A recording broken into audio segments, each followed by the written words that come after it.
Morning! 일어나야지. Morning, Hunter.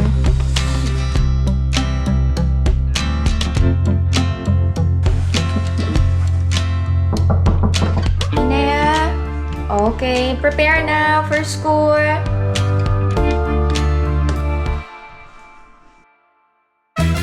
Annyeong! Hi everyone! Welcome back to my channel. This is Pinay Mom in South Korea and this is a day in my life.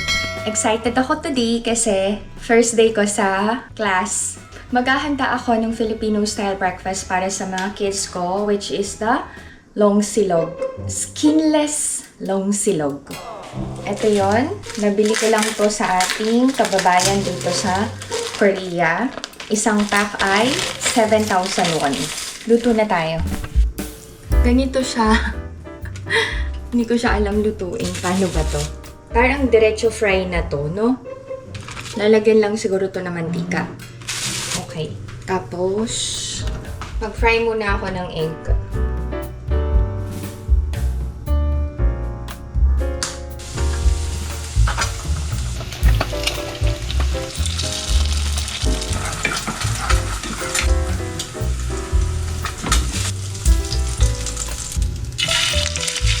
Dalawa lang sila.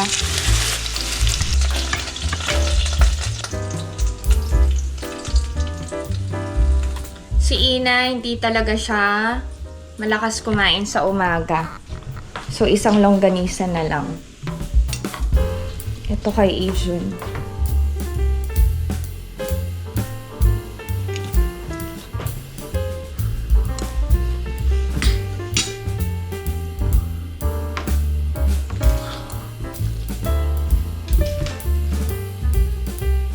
Bye-bye. Love you! Ay?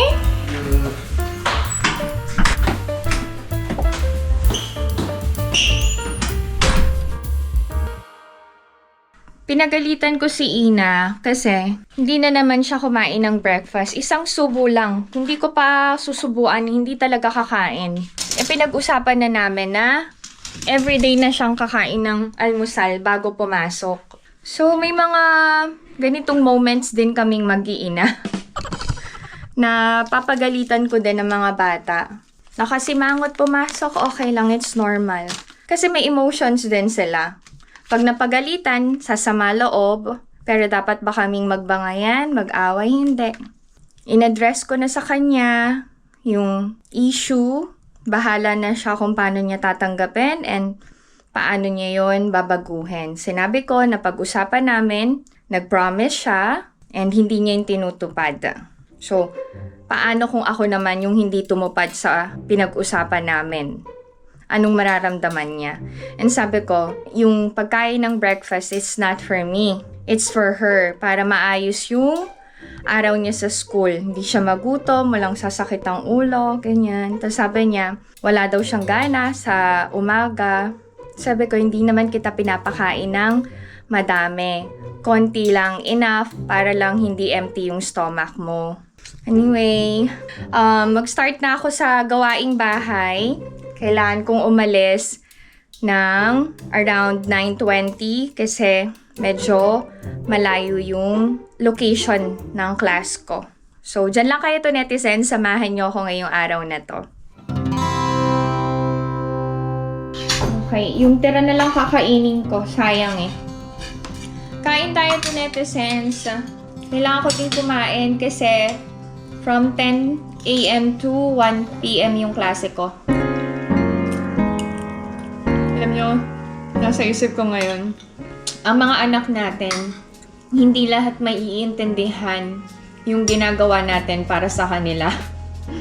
And tayo din mga magulang, may mga pagkakataon na hindi din natin maintindihan yung mga anak natin, no? Iniiwasan kong magkaroon kami ng argument ng mga kids sa umaga. Kasi Hindi naman maganda na mag-start yung araw namin na bad trip, di ba? Okay. Kaya ako na maghugas ng pinggan.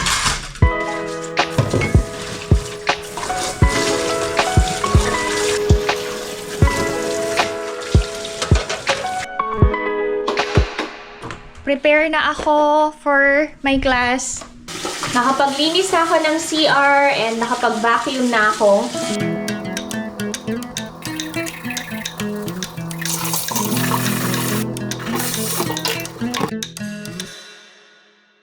Okay, prepare na tayo to netizens. Nakapag-skincare na ako kanina. Mag-ano lang ako, sunscreen. Kinakabahan ako. Kasi, mga Koreans yung mga kasama ko sa klase. Baka hindi nila kayanin yung Korean ko.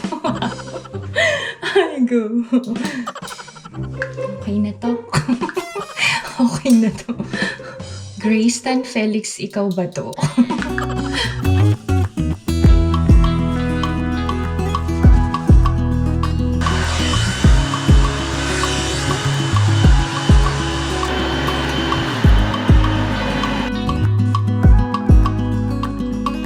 Okay na to. Okay. Ano ba? Oh, parang ang pangit ng aura ko. Magkakaroon na kasi ako. Full water tayo. Magbe-vest lang ako today. Baka mainit sa loob ng classroom. Ay, pangit ng hair ko. Okay, let's go now to netizens. Hindi ko mahanap yung sasakyan ko. Yung Santa Fe na lang gagamitin ko. Pagod na ako, ilang beses na akong nakaakyat pa naog. Naiwan ko yung susi. Nagkapalit kami ng susi ni Alex. Kaya hinanap ko si Pride. Walay. Si Santa Fe tayo. Hingal ako Buti na lang kumain ako almusal. Kapag ako lang ang sasakay, ayokong gamitin sa Santa Fe kasi maaksaya sa gas. Mas prefer ko yung kotse. Pero no choice. Ayoko malate eh. Let's go to netizens. Nasa kotse yung mga shades ko pa naman. Ano ba yan? Carry na. Let's go, go, go, go. Hopefully hindi ako malate.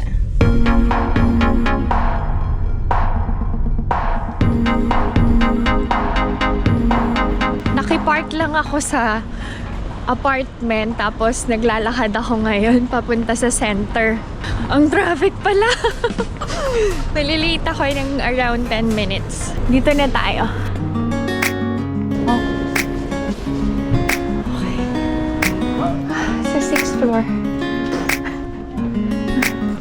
Oh, annyeonghaseyo.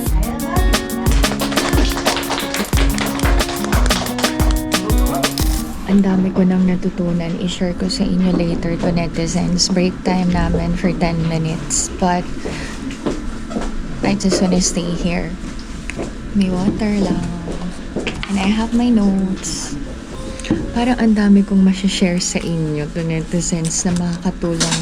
Not just for me, but for you also. Notes ako.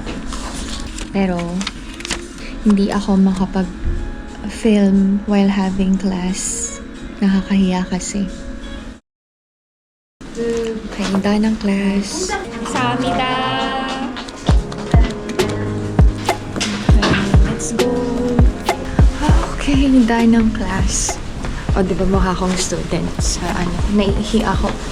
Ayan, may CR. Dito sa center, nag-offer sila ng iba't ibang klase. Depende sa gusto mong pasukan. And pare-pareho ng schedule. 10 to 1 p.m. Tapos meron ding night schedule. Nakakatuwa kasi kami ni Alex, pareho ng schedule. Magkaiba lang ng oras. Ako sa morning, siya naman sa gabi after work. Feeling proud lang kasi sa edad namin, willing pa kaming matuto ng mga bagong bagay-bagay.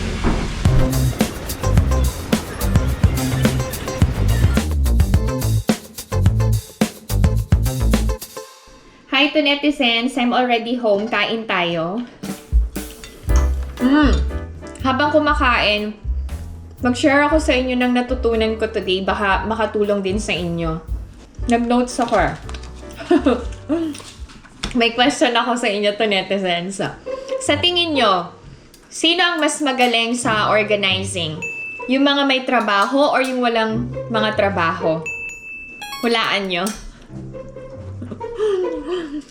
Ang sabi, mas magaling daw mag-organize yung mga may trabaho kasi busy sila sa buhay nila. So, they always try na gawin yung kaya nilang gawin kahit sa maiksing oras. Compared sa mga walang trabaho. Yung mga walang trabaho kasi iniisip marami silang oras. So, yung mga kailangan gawin, pwedeng ipagpaliban kinabukasan, yung mga ganon. Pero sa tingin ko, depende rin sa tao. Kagaya ko, kahit madami akong oras, nagsiset talaga ako ng time for everything para maging productive and magawa ko yung kailangan kong gawin sa isang araw. Okay. Tapos ito pa. Kapag daw nag-organize ka, mas makakasave ka ng time kaysa yung sobrang gulo ng bahay mo. Kasi, pag organize ang bahay, kapag meron kang gustong hanapin, makikita mo kagad. Alam mo kung saan mo hahanapin. Unlike kapag magulo ang bahay, it will take some time bago mo makita yung hinahanap mo. May point, diba? Tapos, ito daw ang key sa pag-organize. Kailangan mong i-maintain. Diba? Madalas doon nahihirapan yung mga tao. Kasi sa umpisa lang ginagawa, hindi na na-maintain. What else? Let's practice daw yung minimal life. Kayo, pinapractice nyo ba yan to netizens? Ako, oo. Yung tipong, kung ano lang yung kailangan mo, yun lang yung nasa loob ng bahay mo. How's ito pa to netizens? Meron daw lifespan ang mga gamit sa bahay. Yung mga hindi mo na ginagamit ng 2 taon, ready mo na yun for disposal. Kasi nagiging basura na lang siya ng bahay. Pwede pa daw hanggang 3 years kung tatawad ka, okay pa yon. Pero once na hindi mo na siya ginagamit ng 3 taon, dispose mo na. Kung di mo kayang i-dispose, pwede mong i-donate. Or, ipamigay sa nangangailangan. Kung pwede pang gamitin, di ba? Tapos, eto pa to netizens. Merong hoarding disorder. 4 yung binigay na example sa amin today. Yung things hoarding, food hoarding, animal hoarding, and color hoarding. So, yung things hoarding, yun yung mga bagay na nagustuhan mo and feeling mo kailangan mo, tas bibilin mo. Pero, ang ending, hindi mo naman nagagamit and hindi mo naman talaga kailangan. Yung food hoarding naman, makikita mo naka-sale, feeling mo masarap, so bumili ka ng madami. Ang ending, hindi mo naman nakain, na-stock lang sa ref. May recipe ka na gustong gawin, bibili ka ng ingredients, pero wala kang time. Ma-stock lang sa ref. Next, animal hoarding. May mga nag-aalaga ng mga animals na hindi naman kayang i-sustain. May mga namumulot ng pusa and asong kalye, pero hindi kayang pakainin and alagaan, hindi kayang mabigyan ng maayos na shelter. Ang reason is naaawa, kaya ina-adopt. Next is yung color hoarding. Ito yung mahilig mag-collect ng mga bagay. Depende sa color preference nila. Lahat ng yellow, bibilhin yan. Lahat ng green, bibilin. Lahat ng red, bibilin. Kahit hindi mo naman talaga kailangan and hindi mo gagamitin. Kayo ba? May hoarding disorder ba kayo to netizens? Ako wala. Ito pa. Ito na yung last na isi-share kong natutunan ko sa class ko today to netizens. Meron daw 3 bagay na nahihirapan tayong i-give up. Yung now, past, and future. Ano yung now? Ito yung mga bagay na hindi natin matapon kasi wala lang tayong oras na itapon. Ito yung mga bagay na palagi nating nakikita pero hindi na natin nagagamit. Yung kailangan natin siyang itapon, pero dahil sa kawalan natin ng time and hindi natin talaga binibigyan ng pansin, nandyan lang sa bahay. Next is yung past. Ito yung mga bagay na hindi natin matapon kasi may sentimental value. Maraming ganito, especially may mga edad na. Parang lahat importante. Lalong-lalo na yung mga bagay na kasama na natin ng mahigit 10 taon, 'di ba? Parang hirap na hirap kang i-give up kasi para sa'yo, may story yung bagay na yon. May value yun para sa'yo kahit hindi mo na kailangan. Okay, next. Last na is yung future. Ito yung mga bagay na hindi natin matapon kasi sinisave natin for the future. For example, yung mga containers. Kahit ang dami na nating containers, ayaw nating i-give up yung mga luma kasi niisip natin magagamit pa natin in the future. Sayang, baka may paggagamitan pa to, hindi natin alam. Pero matagal nang nakastock sa bahay. Yung mga ganon. Anyway, natuwa ako sa klase kasi marami talaga akong natutunan. And nagkaroon kami ng time na maging acquainted sa isa't isa nung mga kaklase ko. So, nag-share kami ng edad, kung married na, may anak, mga hobbies, kung saan nakatira, ganyan. Siyempre, ako naman, todo share. Wala, na-amaze lang sila sa akin. Na-amaze talaga. And then, na-surprise sila kasi 39 ako and may classmate ako, nakaedad ko. Pero ang mga anak niya ay ages 9, 7, and 5. Pero ang mga anak ko nasa 14 and 12 na. Sabi ko, maaga po akong nag-asawa. Tapos yun, naging interesado sila sa love story ko. Siyempre, mega share naman ako about sa amin ni Alex and about sa family namin. Yun lang. It feels good to meet new people and to learn something new talaga na pwede kong i-share sa inyo to netizens. So, I'm excited na umattend ng klase kasi I know meron akong matutunan na pwedeng ko ring i-share sa inyo. Anyway, kakain na ako. That's it. Thank you sa pagsama sa first day ko.